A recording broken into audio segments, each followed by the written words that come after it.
N'hésitez pas à liker la vidéo. Et si vous êtes nouveau sur la chaîne JNZ Nyon TV, n'oubliez pas de vous abonner et d'activer la notification pour ne rien rater. Progrès social, notre parti du peuple, parti de la majorité, Union pour la démocratie et le progrès social, notre parti du peuple, parti de la majorité. UDPS, UDPS, UDPS,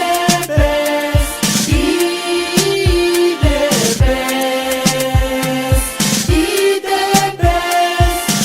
UDPS, UDPS, vaincra. UDPS, UDPS,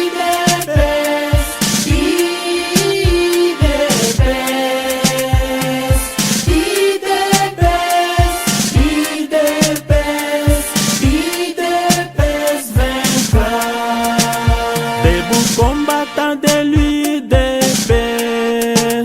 luttons pour la démocratie, la liberté et les pouvoirs sont l'émanation du peuple. Debout combattant de l'UDPS, luttons pour la démocratie, la liberté et les pouvoirs sont l'émanation du peuple. UDPS, UDPS, UDPS,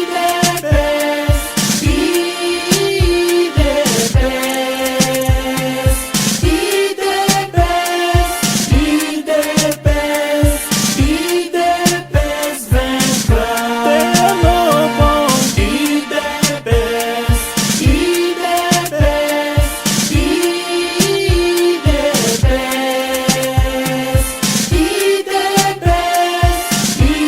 UDPS, UDPS, vaincra. Nasepeli mingi ndenge media na biso awuti kopesa ngai parole na loba muke par rapport na bakisana oyo awuti koloba na IDPS tozala mayele bachibala anguza karlibondo basilino na IDPS te tozala miyibi bazana no ebele IDPS viva viva baza nanu na parti malgré tokomi na pouvoir banguza basilite ndenge bauti kosala nomination awa niveau ya Kinshasa biso nyonso bakombata toyoki yango tolingi koyoka lisusu te ke poshi moko ebimi quelque part o biso ndeba poshi moko ebimi quelque part biso ndeba toboyi ministre mokonzi munene auti na Kinshasa kuna o Jean-Marc Kabunda ye babema ye lisusu na conteneur IDPS viva viva biro ya IDPS eza conteneur te biro ya IDPS ezali na 24-15 bomwana kayango toboyi biloko wana IDPS tolingi makambo ezala na nzela parti oyo bato ebele bakufi bavef batikali toza na bato batikali na badefo na banzoto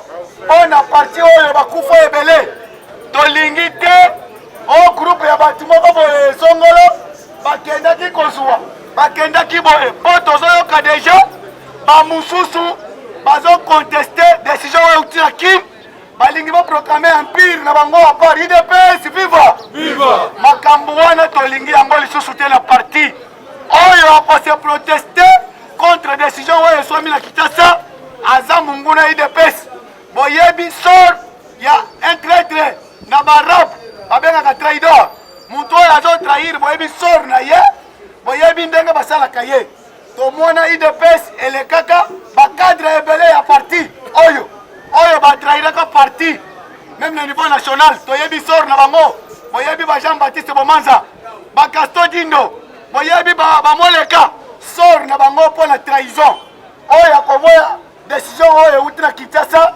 sor na ye ekozala na maboko bakombata IDPS viva viva IDPS viva viva IDPS viva viva viva viva et Tshisekedi héros national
Iloko oyo ayeli biso ndenge kana lobaki ke kisalume banda kisalume banda kisalume banda fédération ezalaki ya kolala mais lokola basali nouveau nomination kisal musala ebandi. Merci beaucoup président, à vous la parole.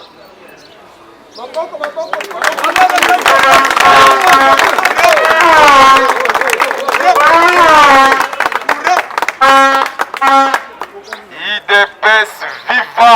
Viva! IDPS viva! Viva! IDPS viva! Viva! Viva! Etienne Tshisekedi, héros national! Félix Tshisekedi, chef de l'État, béton,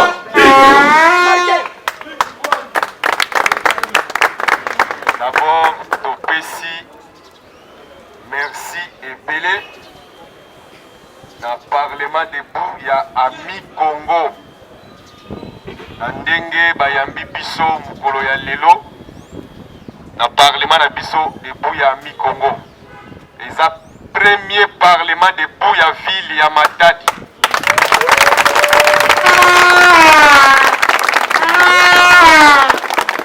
Donc soki olingi oyeba ndenge mboka ezokotambola thermomètre ezalinde awa. Alors bato ba dirijaka parlement de Bou, président Bomonier.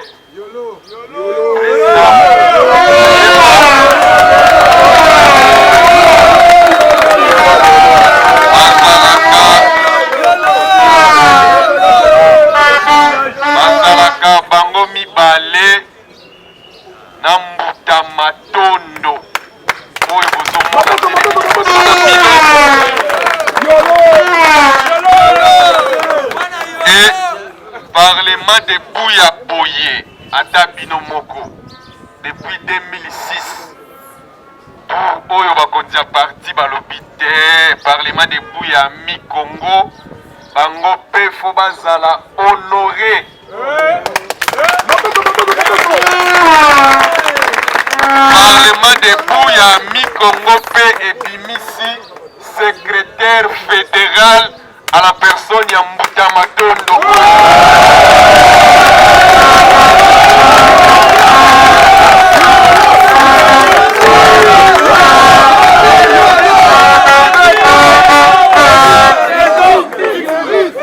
Donc Mbuta Matondo oyo ndenge totelemi na ye awa kobanda mukolo banomaki akomi secrétaire fédéral. Comme ça, akoye la cabine sous ma information koleka ndenge abandaki kosala mo liboso azaki na structure parlement de bon siko to officialiser musala na ye na kati ya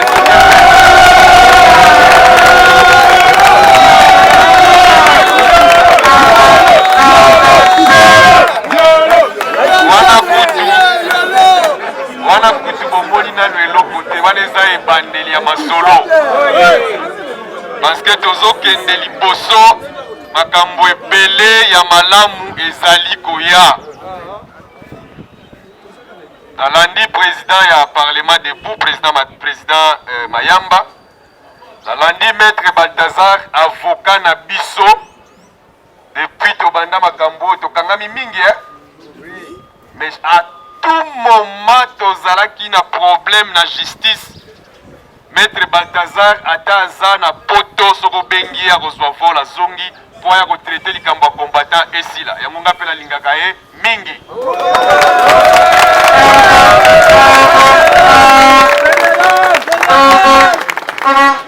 Volonté ya ndenge wana c'est ça kozala combattant ya IDPS.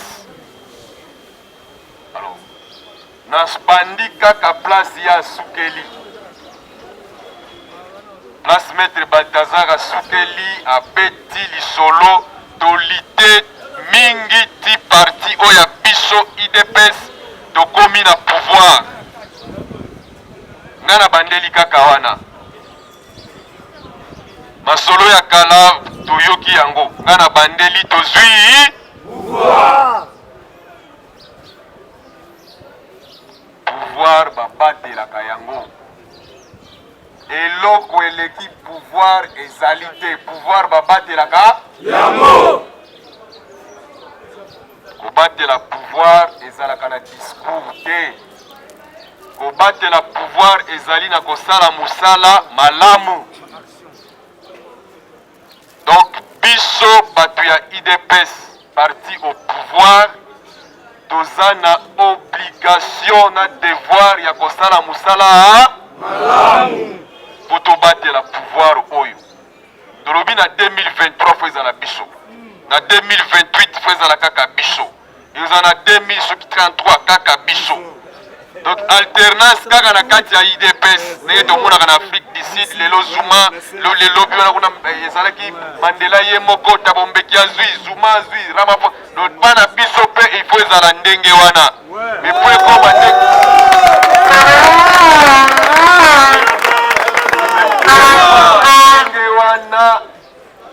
musala nde musala photosala musala. Alors parmi ma stratégie ya kobattre la pouvoir ti 2023 ti 2028 ti yeswa koya même na niveau ya ba comité na niveau ya ba structure de base il fallait kobongisa place moi ba faille ya mike ezalaki akonzi. Il fallait bambongisa basala ba réaménagement pour que tous en ba équipe oyo ekokumba biso na 2023 epesa biso victoire ya makasi parce que faut tous victoire na présidentielle, faut gagner ba élection législative na niveau national, na niveau provincial, na ba sénat partout faut ezala biso. Alors pour comme à niveau là nous avons un grand travail à abattre ensemble na bino. Yango moni décision et bimi il y a nomination il y a ba comité fédéraux sur l'ensemble de la République démocratique du Congo. 67 fédérations. Et matadi pe na ndenge ezalelaki bakonzi bamoni qu'il faut kopesa nouveau souffle. Fédéral politicien azaka ya bureau te. Na bureau musala na biso ezali te, musala na biso ezali na terrain. Politicien mutu ya IDPS azalaka mutu ya terrain. Yango omoni ba fédéraux mingi o bazaki ya terrain te. Bakozala utiliser na ndenge mususu parce que mutu nyonso aza important. Même na équipe so omoni na 2 ozobeta bien te bakotia na 3. Bamoni na 3 esimba te oke na attaque donc ba changeaka. Oyo babimite elakisi te ke balongwe bamembre baza toujours bamembre et baposte na IDPS eza ebele, bastructure eza ebele, baconvention démocratique ezali, basep ezali, bakomité fédéraux ezali, bakomité sectionnaire ezali, no baplace eza mpona mutu nyonso. E IDPS mpe toyelaka na biso baposte te, toyelaka nde mosala d'abord ya parti na biso emonana. Voilà. Pour bako bombarder pe fonction, moi sala musala. Tomoni yango na mikolo uti koleka. Ba bombarder ki ba fonction. Musoki ba tuni yo, est-ce que oyebiye ba yebi ku peuple kutu ayebi mutu yango te. IDPS zakatango za mutu IDPS. Donc banda na ndaku na yo fo ba yeba ke oyo combattant. Na avenue fo ba yeba ke oyo combattant. Na quartier fo ba yeba ke oyo combattant. Voilà. Mais ceux qui yo oza mutu ya IDPS kaka oyaka na bureau kaka na réunion soko bimi même bana na yo kutu bazokama koza mutu ya IDPS on oza combattant ya malonga te. Alors cette fois-ci il fallait koluka kobongisa kotia ba combattant ngalo baka politique eza makambo ba diplôme ebele te. Politique eza makambo ba diplôme ebele te. Tomoni o ba diriger mboka o banda soki mbula boni ba diplôme nini baza nango te babongisi mboka. Le politique est un diplôme, politique est un malamu, makambo courage, makambo popularité, yeba kobenda batubaya vers parti. C'est ça la politique. Mutua bangi sabinote, on a un diplôme belé, mutua bangi sa muninga. Tout le monde même dans l'Afrique du Sud, Zuma, ça dit président, attends ma classe, il y a ceux qui ont au docteur n'a dit rien. Batali, le parti pour gagner, pour aligner nani. Si tout le monde qui faut aligner yo pour gagner, on a un diplôme ou pas parce que politique c'est le pouvoir, c'est gagner le pouvoir. Tant que tout le monde qui faut gagner le pouvoir, et ça mouto aza, à ce qu'on a deuxième CO. Mais aza mouté ma malam, aza mouibité, aza na valeur yo sa malam. Donc on forme bisomoko IDPS, ils ont une grande école de formation. Voilà.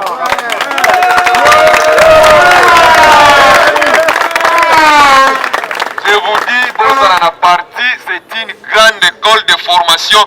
Namoko naza fruit à école wana ya IDPS. Nalobaka yango soki ezaki penza ke ya kopesa la diplôme ngai nde naza docteur na école ya IDPS avec thèse. Pour Etienne Tshisekedi de recevoir a formé biso kitoko.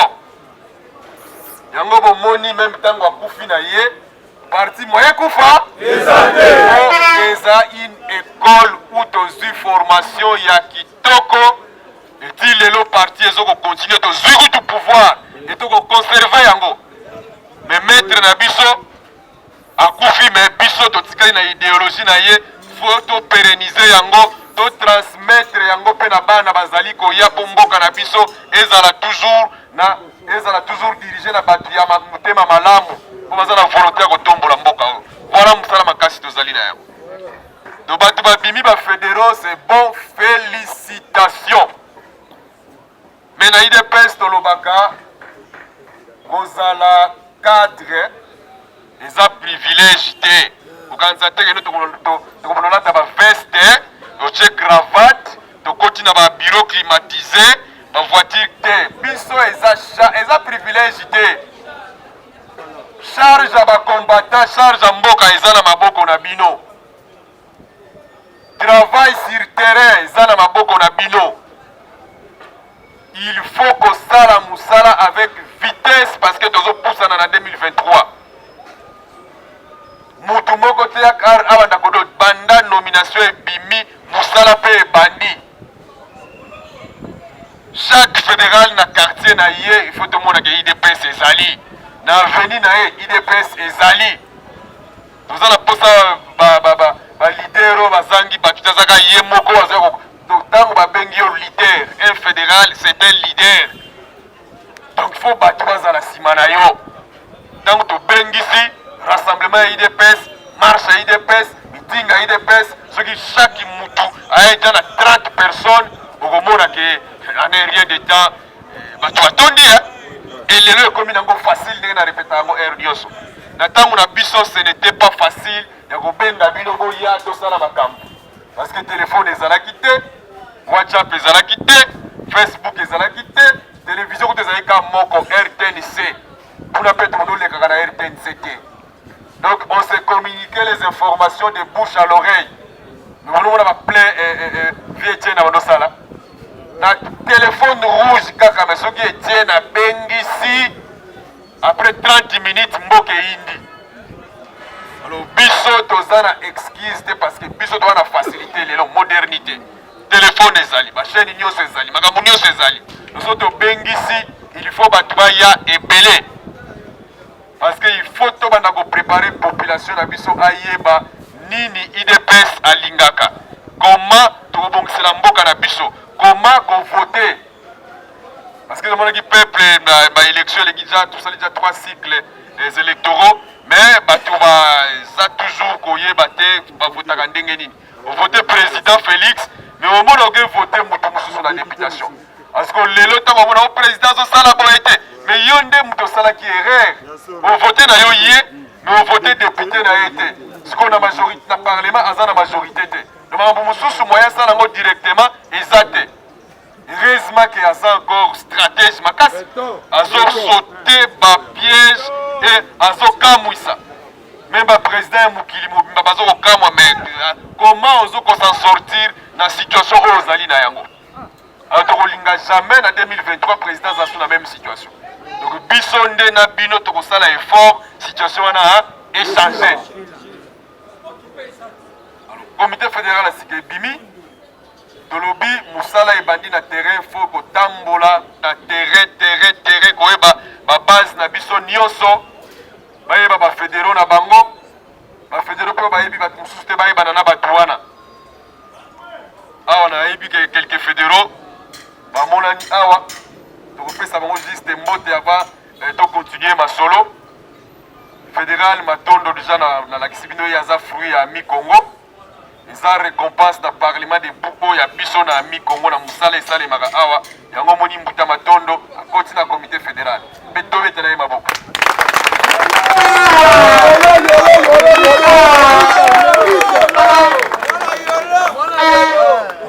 fédéral Balthazar azali awa bino molobike avocat na biso ya tous les temps.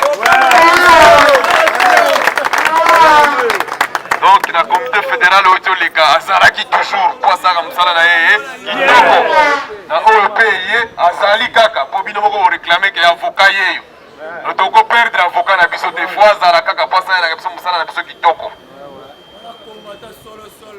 Tozali pe na fédéral Viki Mambote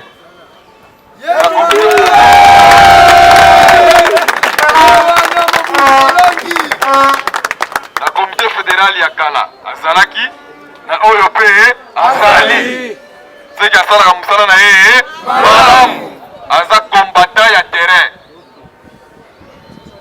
Tozali pe na fédéral Jacques na comité fédéral akala azalaki na OEP azali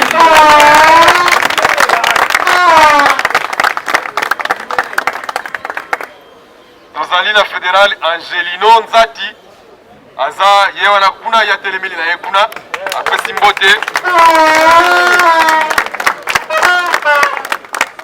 bango bazali penza ba ancêtre na biso na fédération ya Matadi awa na tango wana Mobutu a libéralisé à peine na 1990 bango nde basimbaka parti et alemba te ti mukolo ya lelo azaka kanakati asko mutu ya ndengo wana vraiment ako koma fédéral te et wana fédéral Angelino. Merci.